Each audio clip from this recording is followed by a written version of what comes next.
Köszönöm. Tisztelt alelnök úr, tisztelt amerikai barátaink, tisztelt ünneplők! Szeretettel és nagyra becsüléssel köszöntjük az Amerikai Egyesült Államok alelnökét Magyarországon. Welcome to Budapest!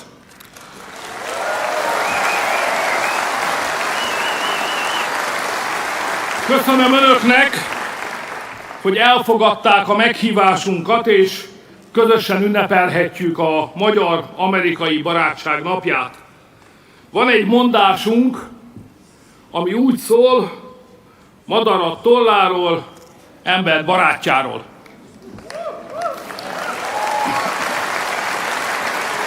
Örülünk és hálát adunk a gondviselésnek, hogy egy ilyen nagy és erős réti sas lehet a barátunk.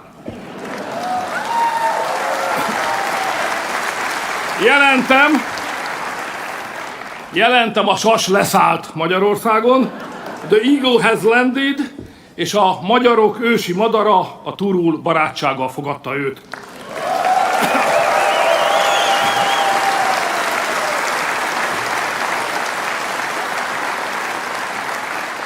Azt hiszem, ilyen közös nap nem volt még nemzeteink történelmében, nem egyszerűen egy diplomáciai eseményen vagyunk, ma két nemzet küzdelmeinek és reményeinek találkozását ünnepeljük, a magyar-amerikai kapcsolatok aranykorát. És ennek az aranykorszaknak a politikai és üzleti haszna nem ok, hanem következmény. Az amerikai-magyar barátság alapja ma valójában civilizációs és spirituális természetű. Ma két szabadság szerető nemzet találkozik. Ki szeretné jobban a szabadságot az amerikaiaknál? Az Egyesült Államok egy szabadságharcban született ország. Egy globális birodalom ellen harcoltak, hogy szabadok lehessenek. Hatalmas országot építettek maguknak, nem kellett hozzá csak 250 év. Isten éltesse az Egyesült Államokat 250. születésnapján.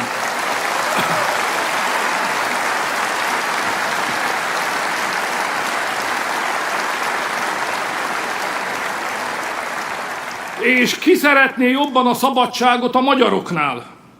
Nincs még egy olyan nemzet Európában, amelyre több birodalom akarta rátenni a kezét, mint a magyarokra. Mi minden korszak elnyomó hatalma ellen vállaltuk a harcot. Hol karddal, vérrel, hol szívós munkával küzdöttünk, de küzdöttünk minden birodalom ellen. Nem nyertük meg minden szabadságharcunkat. De az 1100 éves történetünk bizonyítja, sohasem harcoltunk hiába. A hódítók elhullottak, a magyarok megmaradtak. Élünk és virulunk.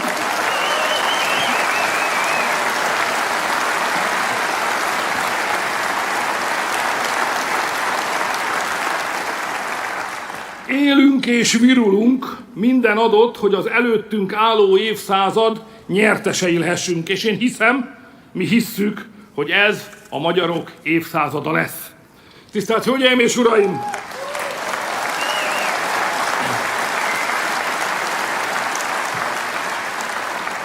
Hatalmas a távolság Amerika és Magyarország között. Egy óceán választ el bennünket. Mégis a két nemzet szabadság küzdelmei összekapcsolódnak. Az amerikai függetlenségi háborúban Kovács Mihály huszártiszt szervezte meg a kontinentális hadsereg lovasságát. Kossuth Lajost Amerikában is ünnepelték. Az első világháború után országunkat fosztogató idegen csapatok szállták meg a hazát. Harry Hill Bentholz amerikai tábornok saját kezével védte a Magyar Nemzeti Múzeumot. Így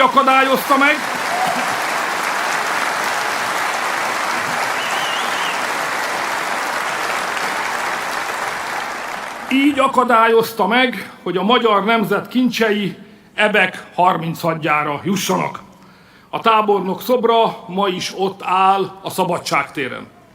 És hősként tiszteljük Ronald Reagant, aki elhatározta, hogy megnyeri a hidegháborút és kiszabadítja Európa népeit a szovjet uralom alól. És nem csak elhatározta, hanem el is indította.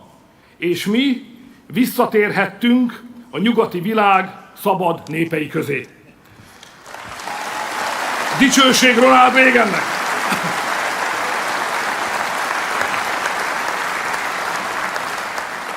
Tisztelt alelnök úr, Bartók, Teller, Neumann, Kertész, Cukor, Pulitzer és a többiek olyan emberek, akik szabadságra vágytak, ezért az új világban találtak otthonra. Önöknél lettek sikeresek, és egyszerre hoztak dicsőséget az új és a régi hazájuknak. És arra már személyesen is jól emlékszem, hogy Bush elnök döntő szerepet vállalt, hogy véget vethessünk a kommunizmusnak, és hazaküldhessük a szovjet katonákat. 1989-ben nem csak itt járt Budapesten, hanem feltételül szabta az 56-os forradalom áldozatainak újratemetését, ami végül megtörtént, és elvezetett bennünket a szabadság és a demokrácia helyreállításához. Köszönet érte!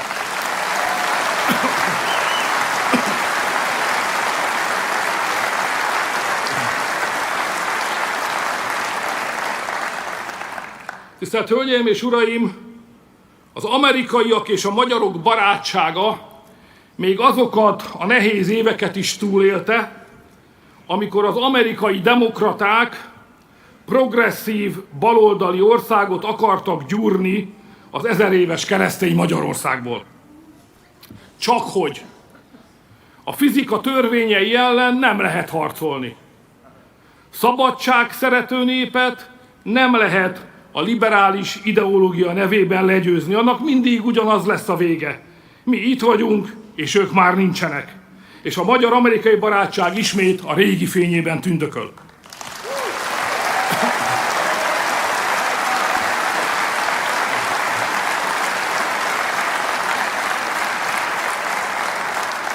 Tisztelt magyar és amerikai hazafiak, ezt a fordulatot Donald Trump elnök úrnak köszönhetjük. Ő volt az, aki véget vetett az ideológiák nevében uralkodó globális elit hatalmának, és meghirdette az erős nemzetek korszakát. Ő volt az, aki szembefordult a progresszív elit hatalmával, felébresztette és talpra állította a világ összes hazafiát egy egyszerű mondattal. A hazaszeretet nem bűn, hanem erény.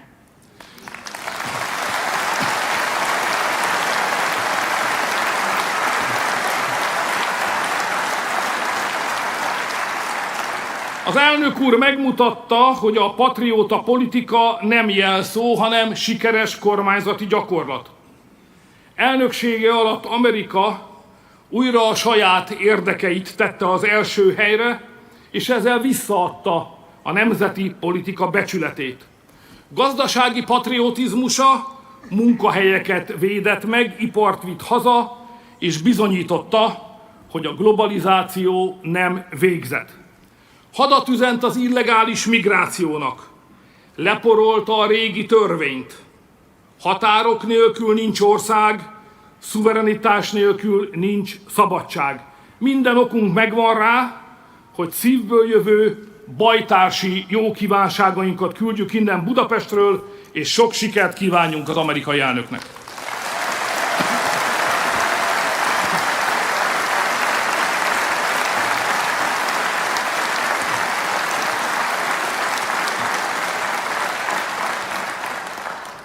Trump elnök sikere azt üzeni Európának is, hogy a nemzeti érdek nem elszigetel, hanem megerősít.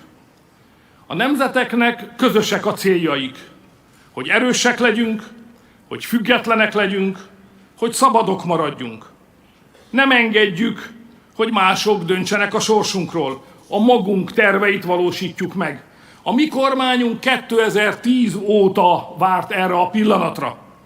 Irgalmatlanul nehéz volt egyszerre harcolni a brüsszeli és a washingtoni progresszívek ellen. Az önök győzelme, alelnök úr, felért egy újraélesztéssel. És mi éltünk is a lehetőséggel. Európa még csak kapkodta a fejét, mi már leraktuk az együttműködésünk alapjait, hiába a politikában a bátorság mellett az ütemérzék a legfontosabb.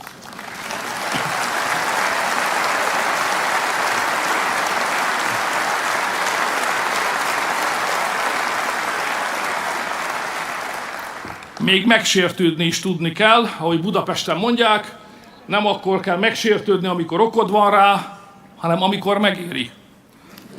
Tisztelt Hölgyeim és Uraim, újra vízummentes a beruházás Amerikába.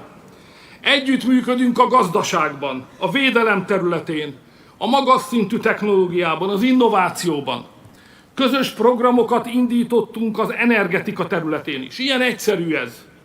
Két szuverén nemzet együtt dolgozik, hogy a világ jobb hely legyen népeik számára, és ennek alapját a szabadság szeretete adja. Kedves barátaim!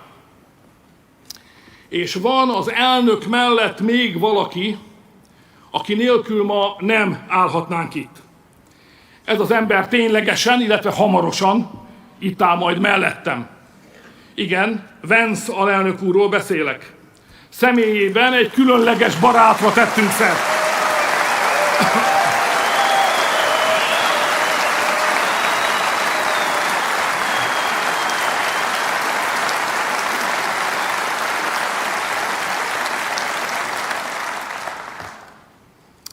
Nehéz bennünket, magyarokat megérteni.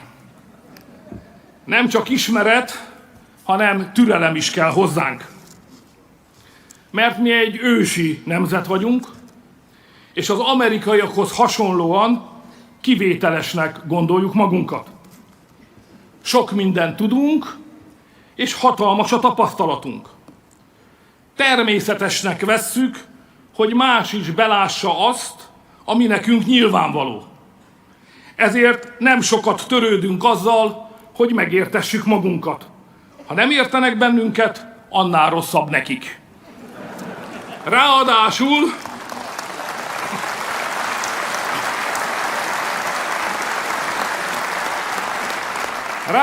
a hibáinkhoz is ragaszkodunk. Azt valljuk, könnyű úgy barátságba fogadni valakit, hogy az hibátlan.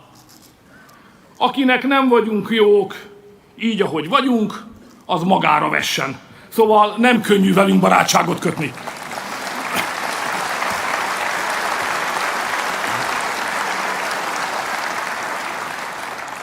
De Vance alelnök úr mindezt jól viseli.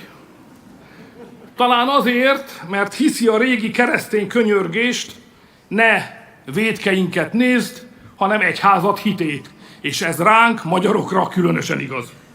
Tisztelt Hölgyeim és Uraim!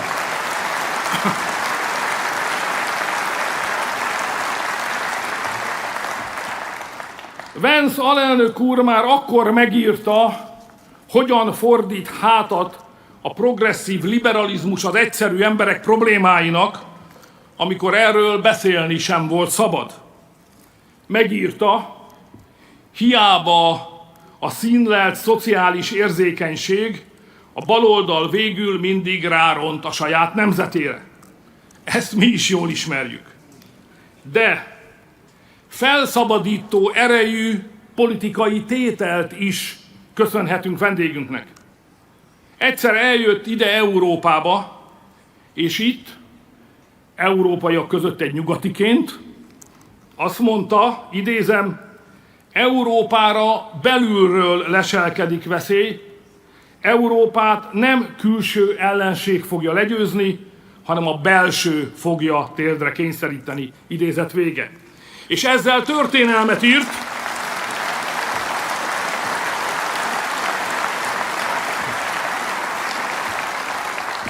Felszabadította Európában azokat a szellemi és politikai erőket, akik a politikai korrektség szájkosarától szenvedtek. Vivát hát az alelnöknek, háromszoros vivát. Vivát, vivát, vivát!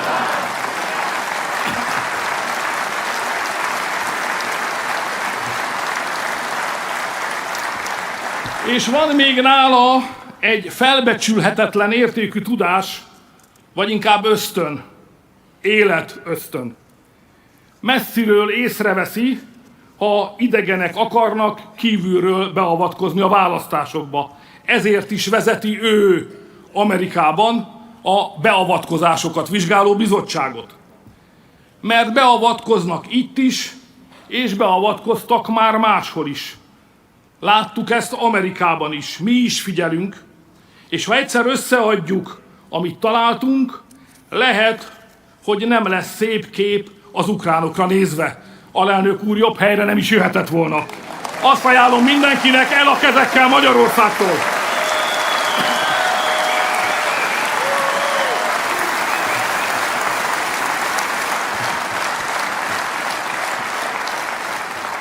Barátaim, az alelnök úr másik felszabadító erejű tétele, hogy a progresszívek rendszere gúzsba köti az embereket.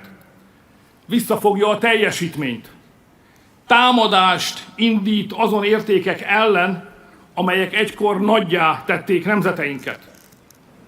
Ő kezdte megszervezni azt a szellemi hátországot, amely képes az Egyesült Államok megújítását stabil alapokra helyezni. Így jöttünk képbe mi magyarok is. Mi is megküzdöttünk a magunk progresszív liberálisaival, akik lefogták a magyarok cselekvő erejét. A megoldásaink is hasonlóak: Isten, haza, család és persze munka.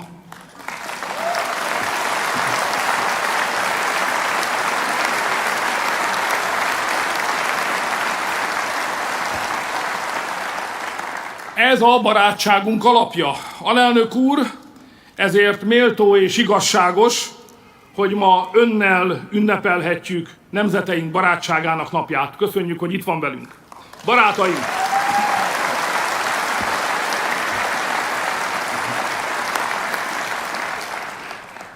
A nyugati civilizáció jövőjéért aggódó amerikaiaknak és magyaroknak van egy közös problémájuk. Ezt a problémát úgy hívják: Brüsszel. A nyugati világ progresszív erői két komoly csatát vesztettek. Először Magyarországon szenvedtek vereséget, és ezzel megnyílt az út a többi közép-európai ország előtt. Majd hatalmas ütést kaptak a tengeren túl, vesztettek, hála Trump elnök úrnak, Vance alelnök úrnak, a republikánusoknak és az amerikai embereknek. Most visszahúzódtak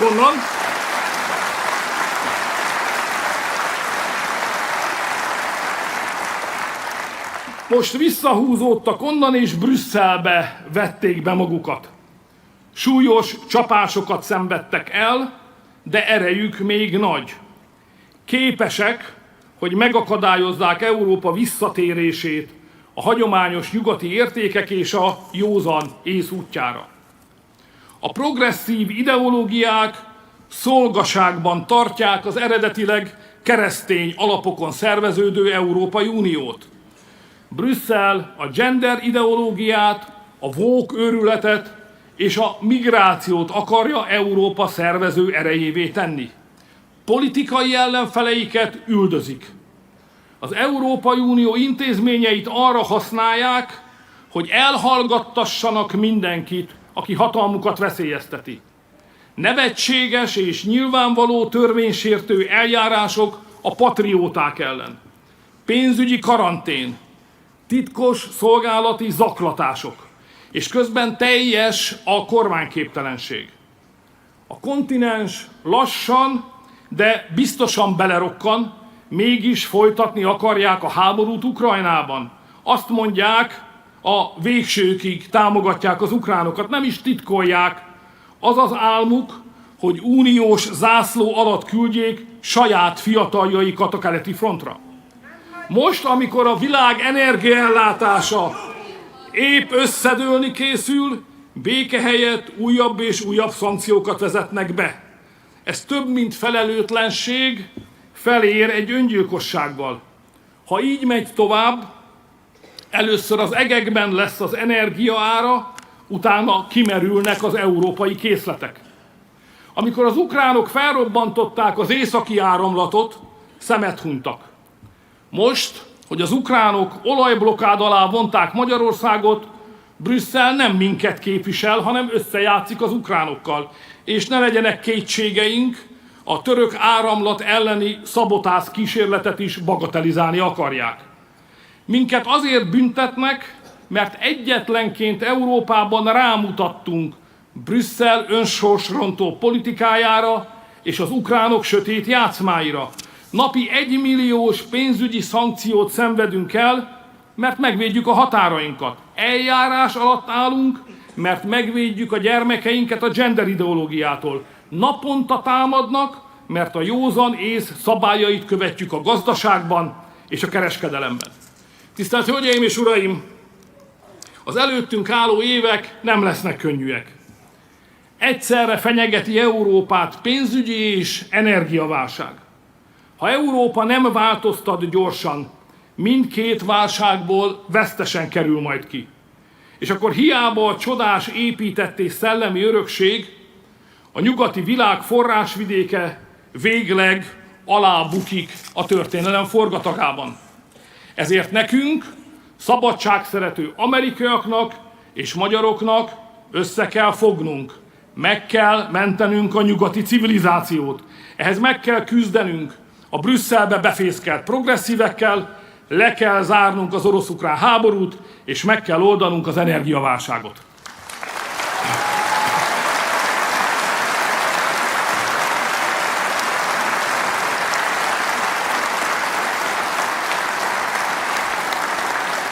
Magyar honfitársaim, de ehhez nekünk magyaroknak el kell végeznünk egy feladatot, amit senki más nem tehet meg helyettünk.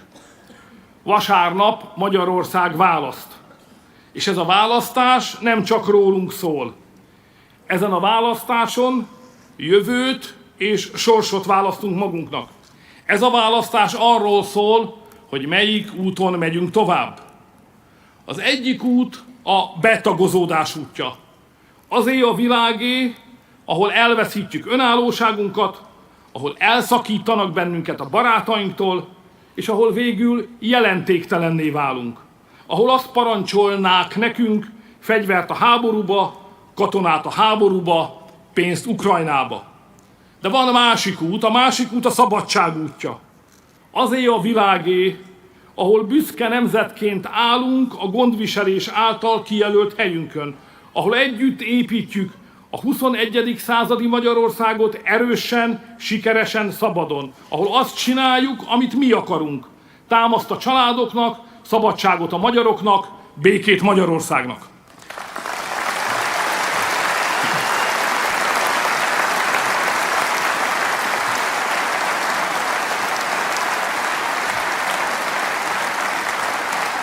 Ezért most is, innen is azt kérem önöktől, álljunk ki a szabadság mellett, álljunk ki a nemzetünk mellett, álljunk ki a jövőnk mellett, álljunk ki Magyarország békéje és biztonsága mellett. Mert ha mi nem tesszük, senki nem fogja megtenni helyettünk. De ha mi megtesszük, és most győzünk, akkor barátaim, óriási dolgokra leszünk képesek. Akkor innen Magyarországról indul majd el az európai visszafoglalási mozgalom, a Reconquista, amely újabb patrióta kormányokat emel hatalomba, és létrejön az erő, amely Washington után Brüsszelt is megváltoztatja, és a progresszívek főhadiszállásából a patrióták bástyájává teszi. Isten áldja Magyarországot, Isten áldja az Egyesült Államokat, God bless Hungary, God bless the United States of America.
Kedves patrióták, hölgyeim és uraim, az Amerikai Egyesült Államok történetének egyik legfiatalabb, a sorban pedig az 50. alelnöke, J.D. Vance következik.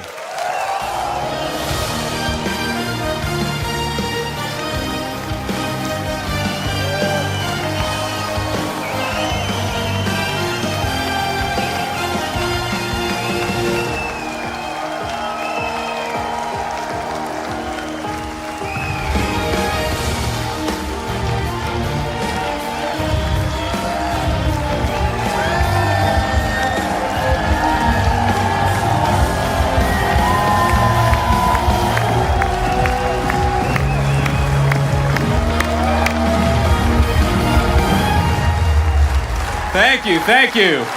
Wow.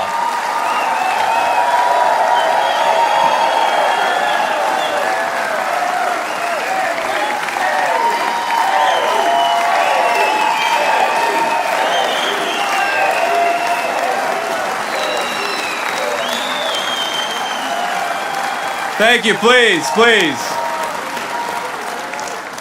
So before I started my remarks, I actually had a special guest that asked that I give him a phone call, and we'll see, let's hope he actually answers. So this is going to be very embarrassing. All right. I'm sorry, the person you were trying to reach has a voicemail box that has not been set up yet. Okay. Try one more time. Gotta get a good signal here.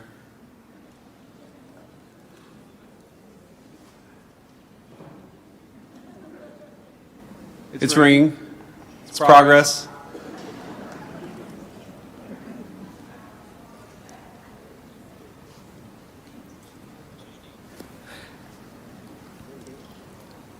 Hello, Mr. President. How are you? Hi. Hey, JD, could you give me a second? I'm just... Wow, that's some what you have there, JD. Mr. President, you are on with about 5,000 Hungarian patriots, and I think they love you even more than they love Viktor Orbán. Well, I can't believe that. I can't believe that because I love Hungary and I love that Viktor. I'll tell you, he's a fantastic man. We've had a tremendous relationship, and he does a job. Remember this. He didn't allow people to storm your country and invade your country like other people have and ruin their countries, frankly.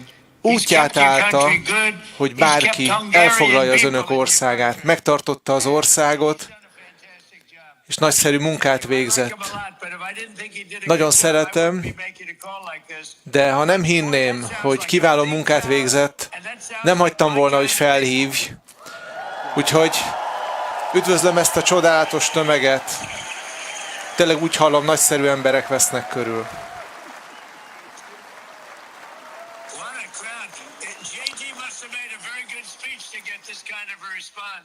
Biztos nagyon jó beszédet tartottál, JD, hogy ennyire megünnepelnek. Jó beszédet tartottál? Jó beszédet tartott JD? Még korai ahhoz, uram. Akkor csak add át, hogy mekkora nagy híve vagyok Orbánnak, és mekkora nagy megtiszteltetés, hogy megszólíthattalak benneteket. Nagyszerű emberek vagytok, kiváló emberek vagytok. Erősen megtartottátok a hazátokat, és nem kell szembesülnötök sok olyan problémával, amelyel más országoknak szembe kell nézzük, mert nem hagytátok, hogy a ti országotokat elfoglalják. Más országok óriási hibát követtek el, hagyták magukat elfoglalni, úgyhogy mindenkit szeretettel üdvözlök. Köszönöm szépen, elnök úr!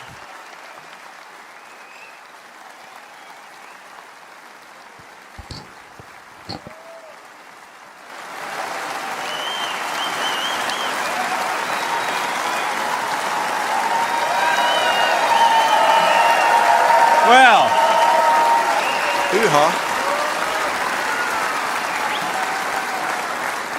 that's obviously a tough act to follow, but I'm going to do my best because nehéz ezek után beszélni, de megpróbálom a lehető legjobbat nyújtani. Mert ugye arra törekszünk, hogy Orbán Viktort újra válasszuk, igaz?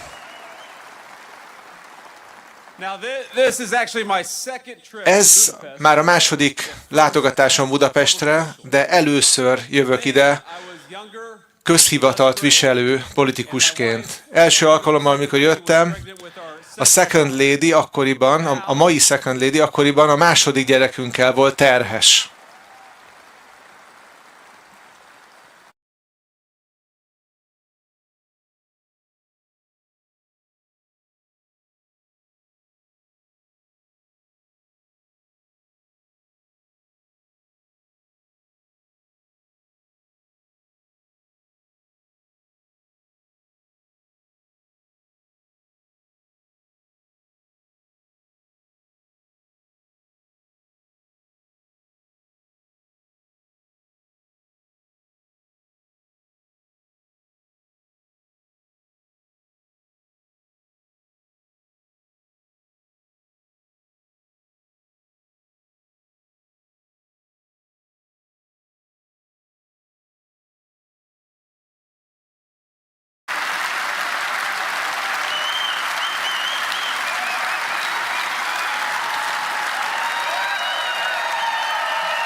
It's obviously a tough act to follow, but I'm going to do my best because we have got to get Viktor Orbán reelected as Prime Minister of Hungary, don't we?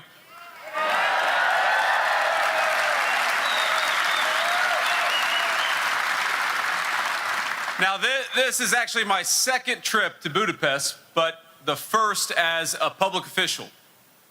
Then I was younger and less gray, and my wife, our beautiful second lady, was pregnant with our second child.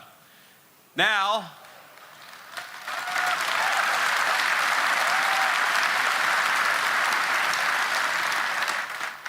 we're back in Budapest. I'm the vice president, and she's pregnant with our fourth.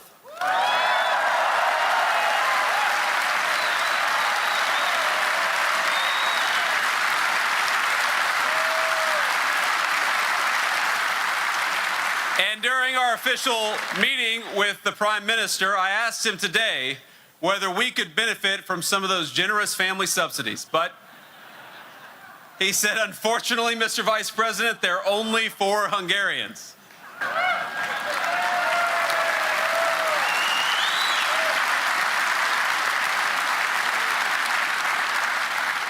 Now, we have had a whirlwind of a trip already, but I find myself thinking the same things on this visit that I did during our brief vacation here as a private citizen a few years ago. Budapest is a beautiful place. It was built by people, your ancestors, who used its beautiful architecture and landscape to lift up the human spirit. And it's an honor to visit as relations between America and Hungary have reached new heights. An exciting era of new ties on everything ranging from energy security to business and trade cooperation to closer cultural bonds. So I want to say, my friends, thank you. Thank you for hosting me, and thank you for being a great friend of the United States of America.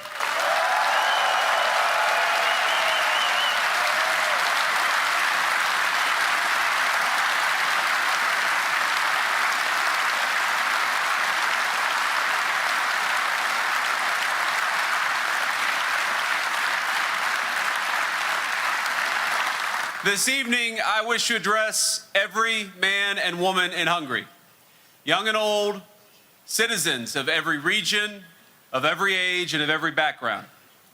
I want to speak to the mothers and fathers of Hungary, to the grandparents who recall the dark days of communism and those first lights of freedom, to the hardworking families who strive to give their children happy and healthy lives, to the young men and young women who seek to start families and careers themselves, and to everyone in this audience specifically, the young, bright, patriotic Hungarians who care passionately about this strong nation and its future.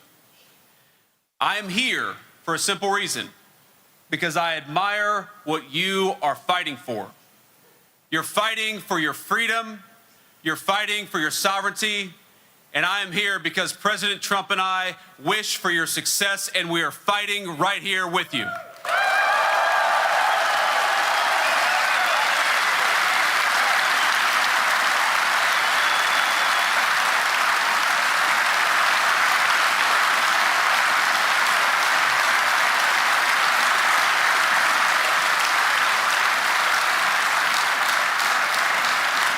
We want no more and we ask no more than to be allies against those who seek to push Hungary down. And you have drawn the attention of the American people, really people all across the world, because Hungary has been on the front lines of such foes. In 2016, when the rest of Europe threw open its gates, you said no. When strange activists came to tell you to erase your heritage, you said no. And when a war erupted in your neighborhood, you were kind and generous. You opened your neighborhoods, your homes, and your hospitals. But you never forgot the needs of your own people and why, to Hungary, Hungarians must always come first.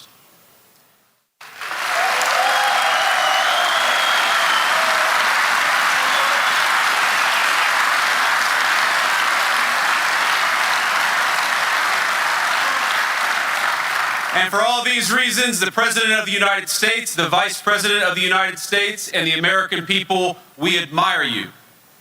And we want you to make a decision about your future with no outside forces pressuring you or telling you what to do. I'm not telling you exactly who to vote for. But what I am telling you is that the bureaucrats in Brussels, those people should not be listened to. Listen to your hearts. Listen to your souls, and listen to the sovereignty of the Hungarian people.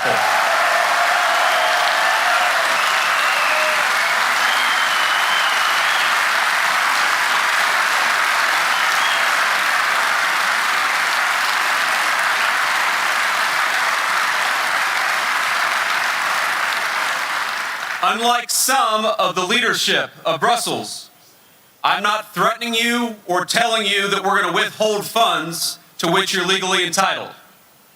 You will make the decision about Hungary's future, just as my fellow Americans will make the decision about America's future. So I come here not in the spirit of telling you what to do, I come here in the spirit of friendship, to offer a few observations about our shared civilization and how we can advance it together.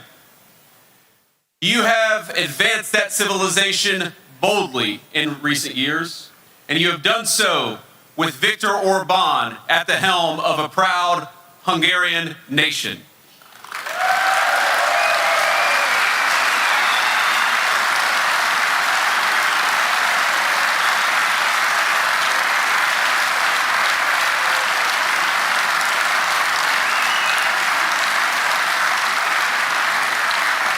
But boldness, we know this, boldness attracts naysayers.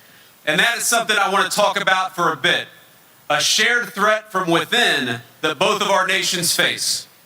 I speak, of course, of a far-left ideology given quarter in university circles, in the media, and in our entertainment industry, and increasingly among bureaucrats on both sides of the Atlantic. Now, its followers don't see Western society as flawed, yet worthy of reform. Instead, they view the very foundations of our shared civilization as illegitimate. In Western history, they don't see a proud tradition, they see only injustice. In our borders, they see exclusion and racism. In Christianity, they see not liberation, but oppression. And in the family, they see constraint. Their most radical members, of course, tear down monuments to our national heroes or throw buckets of fake blood on precious artworks in museums. They stage assassinations of law enforcement officers. They set fire to churches. They declare they're never going to have kids lest they increase their carbon footprint. But we, of course, we see something different, my friends. We defend our borders because we know that it's the most vulnerable among us who suffer when our streets are given over to chaos and violence. Some of them call themselves feminists, pretending they care about women. Yet it is their policies that have seen an explosion of migrant crime and sexual assault against the very women they claim to protect. We believe in energy security because we don't want the least of us to be unable to afford to heat their homes or to drive themselves to work. They say they care a lot about corruption. They take it very seriously. But they turn a blind eye to the corruption of Brussels, which has seen bureaucrats become millionaires by threatening and cajoling the sovereignty of the people across this beautiful continent.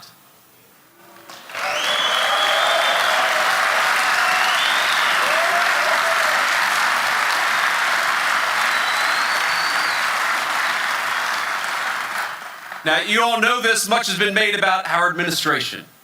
The European press asks constantly, do Trump and Vance, do they have something against Europe? Let me be clear. We love Europe. We love it.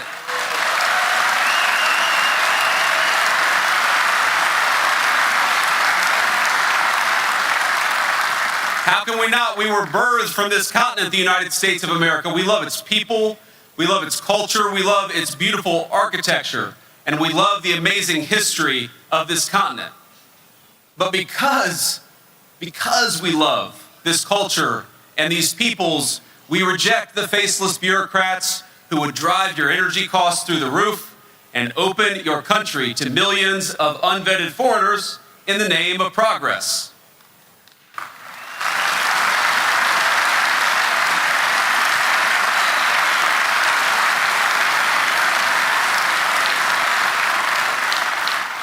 And in Hungary, I actually see real progress under a man named Viktor Orban. I see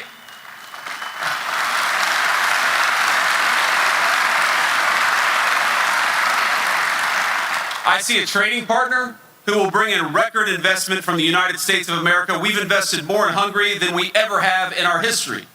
I see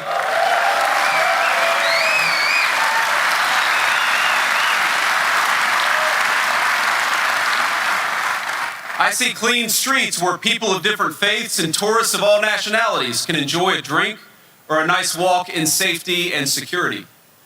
I see a government that invests in its own people, in promoting families, creating good jobs, and building an education system that teaches love of country rather than hatred of civilization. And most of all, my friends, because I'm the Vice President of the United States, I see what the bureaucrats hide from many of you. Energy costs are higher in almost every country in Europe than they are in Hungary. That's because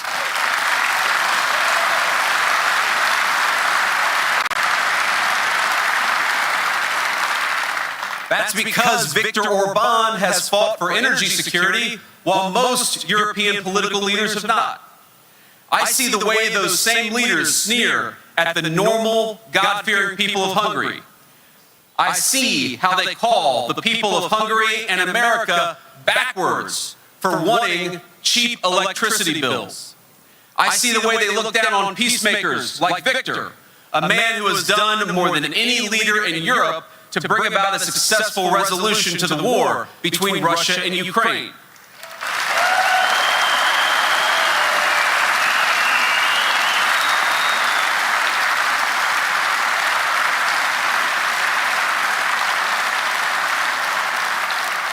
I see the way they look down at, they scoff at European and American peoples who want job security and control of migration. And most of all, I see that those who hate Europe the most, who hate its borders, its energy independence, the people who hate its Christian heritage, they hate one man above all others, and his name is Viktor Orban. And if they hate him, it means he's on your side.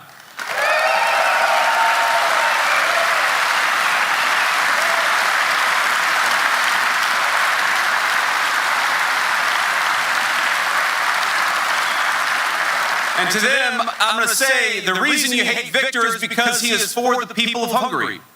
And I stand here today because President Trump and I stand with Europe. We stand for sovereignty. We stand for Hungary. And we stand shoulder to shoulder with the man who has done more to defend those values than anyone else, Viktor Orbán.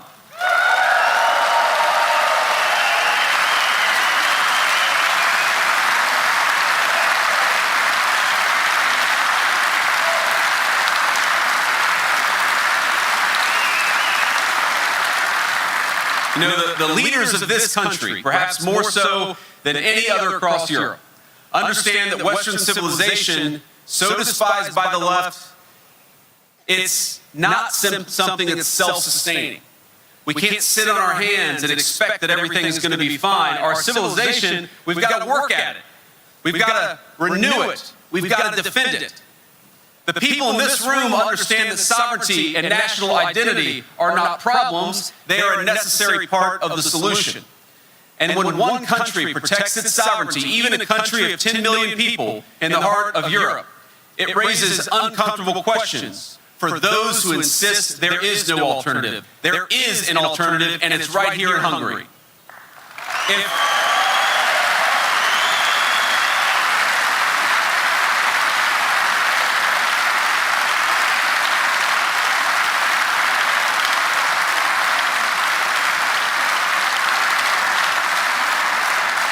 Think about this. If Hungary can secure its own borders, others can do the same thing.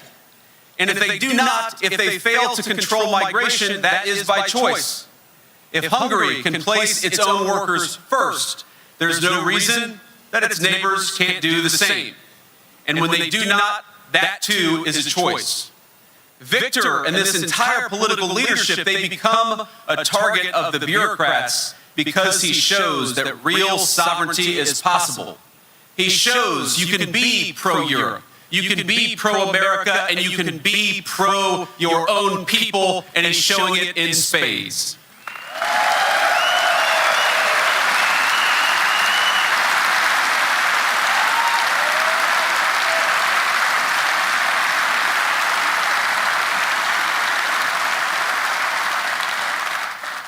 And you all know this, but we're not just protecting our own people, the citizens of our respective countries. We're protecting the ideas that allow those people to flourish for hundreds and sometimes thousands of years. We just celebrated Easter, of course, all of us. And for 2,000 years, our civilization has been shaped above all and beyond all by the sacrificial love of Jesus Christ.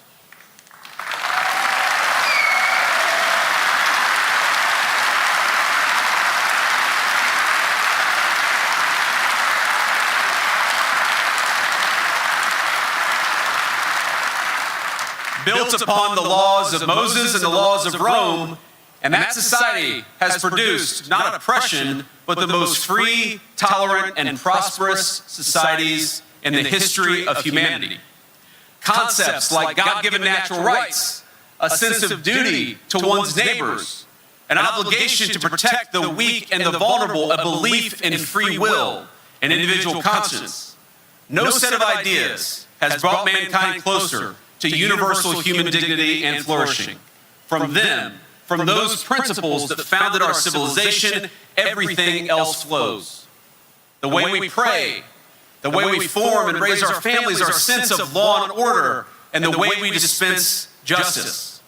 These are truths rooted in Scripture, but let's be honest, not every society shares them. Because our civilization, while I believe it's universally true, it has not been universally adopted. It is not the default state of human existence. The greatness of London or Munich or a picturesque village on Lake Balaton, it's easier to take for granted when it's the world you already live in. But that world didn't spring from nowhere, it had to be built. Every brick of that beautiful Parliament building here, every span of bridge across the Danube, every law, every custom, all belong to work of generations built over time. But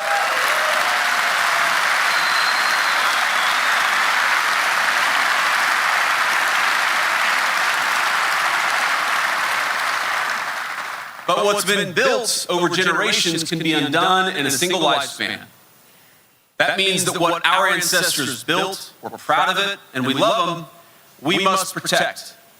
I think this audience, this group of people, uniquely understands the stakes. Because the story of Hungary, I saw this when I was here a few years ago, I've seen it again today, is of a people who have repeatedly prevailed over those who would erase their sovereignty. And in that process, those people tried to erase what makes Hungary so special to begin with. Now, most recently, of course, that came in the form of communism, a lie that took the noble pursuit of equality and claimed it could be enforced by gunpoint.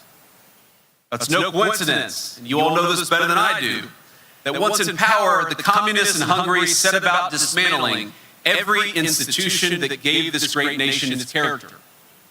They shuttered churches. They rewrote history. They framed 1848 not as a national revolution, but as a mere prelude to a Marxist struggle. And they didn't do it all at once. They did it piece by piece.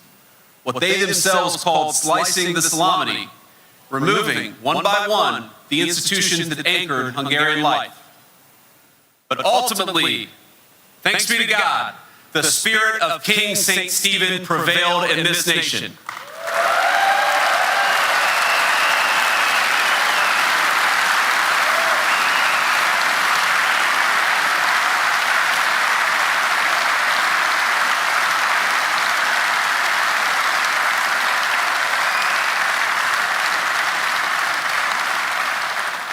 And today what I'm asking is very simple. I want us all to renew that spirit together.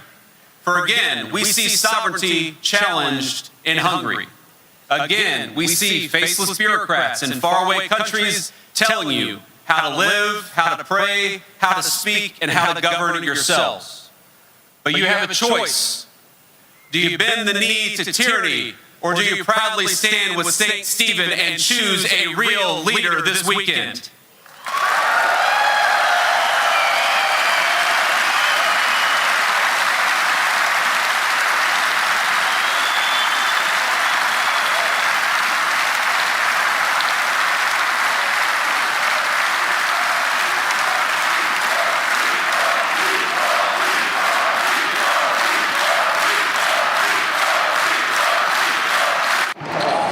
The crowd is chanting encore. We're talking about a leader who feels real pride in this place, in its history, in its culture, and in its way of life. A leader who will fight to preserve those things while also building a better future. Because the real divide in our time is it's much more fundamental than partisan labels or specific policies. It's fundamentally between those who believe in the future and those who do not. Across the West, we've got a small band of radicals, people who do not believe in the future and are often the very people who so wish to govern us. It's kind of weird. If they don't believe in the future, why do they want a life in politics? Yet they speak not of renewal for our nations, but management. They're not trying to build a great future, they're trying to manage the decline of the greatest civilization in the world. Some of them say things like, human beings are no more than pollution upon the earth. They look at our cultures and our borders, they look at the very idea of a nation and ask how we can get rid of them. Every position, I believe, flows from this fundamental error. They reject mothers and motherhood, fathers and fatherhood in the name of liberation. They condemn children to mutilization and sterilization in the name of gender care. And they practice institutional murder in the name of, quote, end-of-life planning. And if you dare speak up about it, they will fight using the modern tools of social media to silence you through censorship. We understand that we have a sacred duty to protect life, to defend the value of our people's hard work, to invest in our workers, our families, and our industry.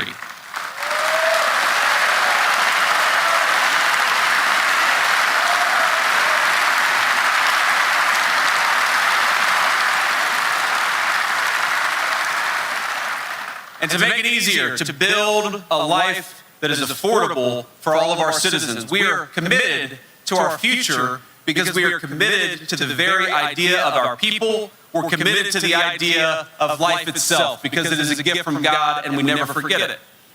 Now that's why I'm here.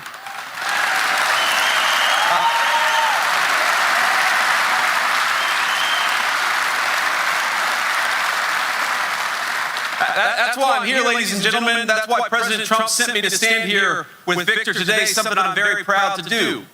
Because I believe our nations are incredibly capable of greatness when we come together. Our work is not zero-sum.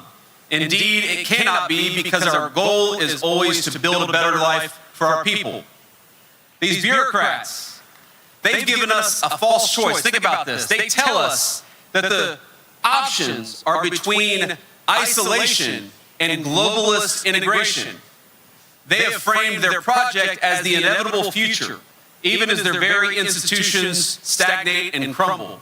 But we know there's a better way. Cooperation between countries with shared values and parallel destinies. That is the story of Hungary and America, and we're going to keep fighting for it.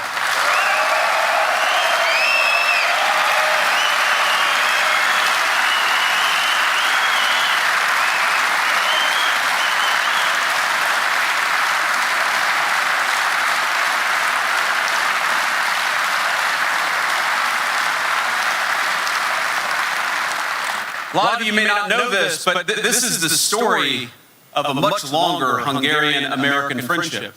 When my own country sought its independence 250 years ago, almost to the month, it was a Hungarian soldier by the name of Michael Kovács who helped found the first American cavalry units, ultimately giving his life in our struggle for independence against the British Empire.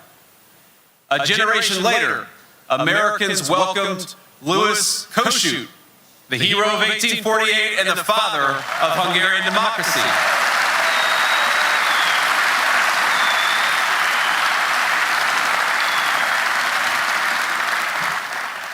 Now, Kossuth was greeted in the United States like a rock star, much better than a politician.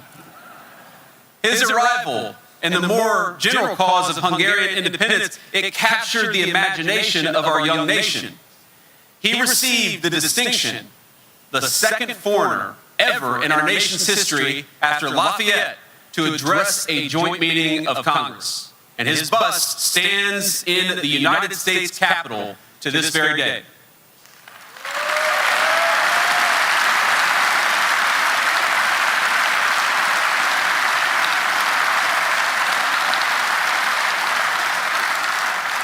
Now, during that trip, I didn't realize this until a few days ago, that during that trip to the United States, Kossuth visited my home state of Ohio to make his case for Hungarian independence. We have some Ohio fans over here, that's good.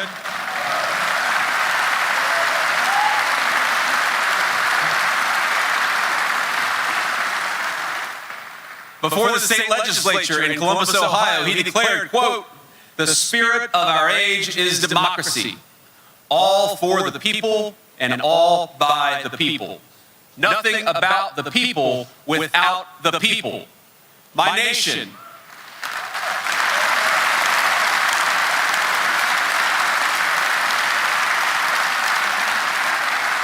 He went on, "My nation will rise, called to resurrection by the eternal principles of the law of nature and of nature's God."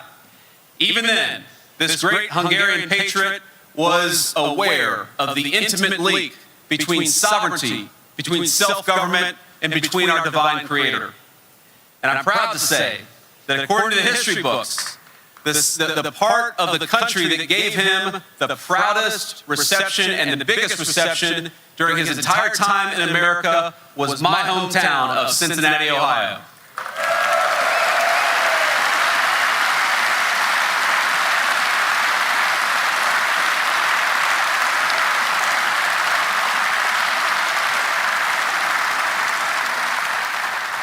You have to imagine this, and you tell these stories and you think, how can the bureaucrats think that we're not capable of self-government and choosing our own destiny?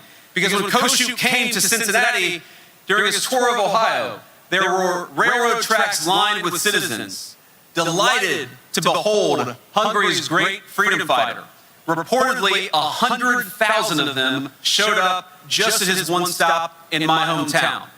And the affection, I gotta say, I'm a little biased here, the affection was mutual. The people of Cincinnati, Kossuth said, quote, changed a wilderness of primitive forests into an immense city, of which there exists a prediction that by the year of our Lord 2000, it will be the greatest city in the world. And no offense to Budapest, but I think he's right about that.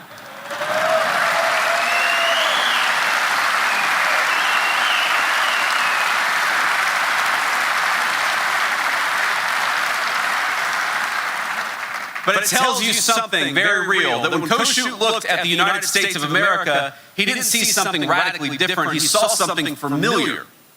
In our nation, he recognized the same forces at work that were shaping Hungary. People building something of their own, out of wilderness, with purpose, conviction, and a deep belief in where they came from and what they were called to do. And standing in Cincinnati, he saw something in America that he believed was just the beginning. The West, he exclaimed. There you can see the cradle of a newborn humanity. It was true then and it's still true today.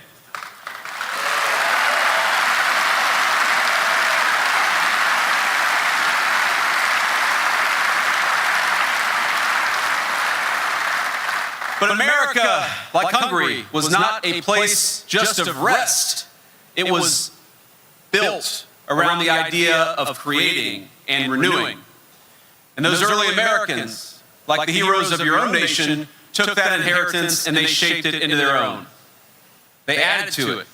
They fortified it. They passed it down to their children and to their grandchildren, who then did the same. With the expectation that generations later, those grandchildren would carry it forward. On his fateful trip to America, Kossuth announced that Hungary was to become, and this is perhaps my favorite quote, the cornerstone of national independence on the European continent. This guy was a prophet.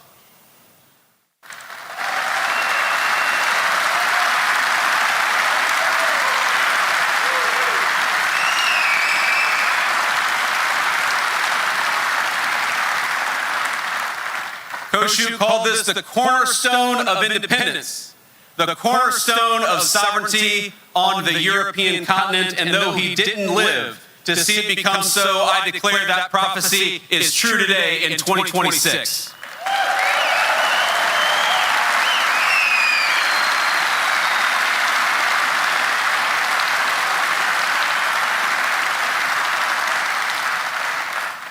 Now, under Viktor Orban's leadership, you have held on to the civilizational goods that make a country worth living in the first place.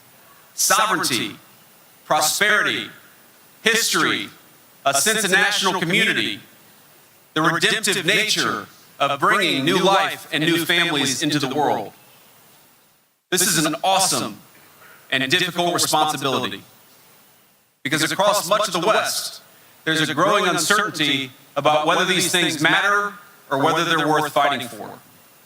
But not here. You have stood up to the bureaucrats. You have stood up to the nihilists. And now I wonder, will you do it again?